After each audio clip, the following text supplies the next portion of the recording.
Welcome to toy-polloi. Hello and welcome to another video from toy-polloi. Back in the late 70s and early 80s there was one toy that I always wanted and I never got, and that was a wrist racer by Knickerbocker. Here in front of me you can see a couple of wrist racers that I now have in my collection. These are something I never had as a child. I was absolutely desperate to have them. There was something about wind-up cars and pull-back cars that were big in the early 80s, and this was probably one of the biggest ones that I ever saw and really wanted it. But do you know what? My parents never got me one, and it was only recently that I managed to finally get myself a complete wrist racer, including the wrist racer mechanism. Now, these were produced in 1979 by a company called Knickerbocker, and they only produced a couple of non-branded versions of this toy. As you can see here, this is a non-branded version. It's just a silver little sort of sports car, and they produced maybe 2 or 3 like this, all in this sort of chrome sort of finish look that they had. And soon after they produced these, they then just started doing branded versions. So you would get the Dukes of Hazzard, you get the A-Team, and you'd get Knight Rider. But for me, the one that I wanted was this shiny silver racing car that you attached to your wrist and fired off and raced your friends.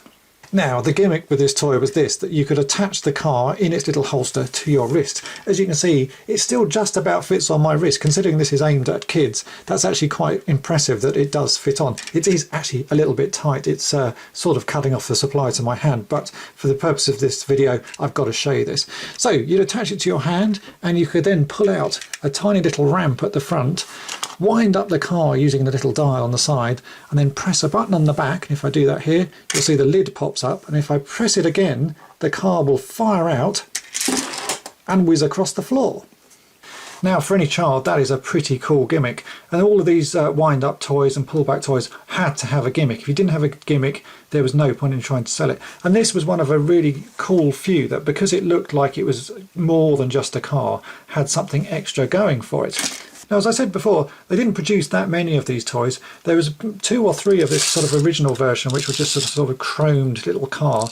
And then they did produce the Dukes of Hazzard cars, as which I only have Roscoe's little patrol car here, but they did produce the General Lee as well. It came with the same basic sort of wrist mechanism setup, and the cars are exactly the same proportions. They basically got the same underside section, and they just swapped the tops out. They then produced a version of Knight Rider, which was, again, pretty much this car, just with some extra details added to the front of it, and the van from the A-Team, which is probably one of the harder ones to get. You very rarely see it. If you want to collect these wrist racers, then the one that you'll see most common of all is the General Lee and the police car. These are the easiest ones to find. In fact, you can find them at pretty much any toy fair you go to. You'll find a loose version of the car. Finding them with this little launching mechanism is a little bit harder. This always seems to go missing, and they don't turn up particularly often. Wrist racers was one of many sort of wind-up and pull-back cars that were produced around this time. LJN had their stunt riders, as you can see here. A similar sort of car, you pulled it back and it did little stunts and wheelies. Then, of course, there was Penny Racers by Takara, and the gimmick on this one being that you put a penny in the back and it did a wheelie. Now, if you want to collect these, it's probably easiest to buy them on card, because the General Lee and Dukes of Hazzard versions of them do turn up a great deal of the time on eBay, and they're not particularly expensive. Finding them loose is a little bit harder to do, because they generally just turn up without the wrist racer mechanism. You'll find the car on its own, but you won't find the mechanism that you attach to your wrist. They're not particularly expensive. I think I paid £5 for the silver version in the actual wrist racer, and this was very kindly given to me by someone in a trade with some other toys that I was trading off him. So you can get them pretty easily, but they are great toys to have, and they're really worth having in your collection just because it's a great gimmick, and you don't get gimmicks like this in toys these days. So I hope that's been of interest to you, and thanks for watching. Thanks for watching toy-polloi. Subscribe for more great videos. You can also follow toy-polloi on Twitter and Facebook.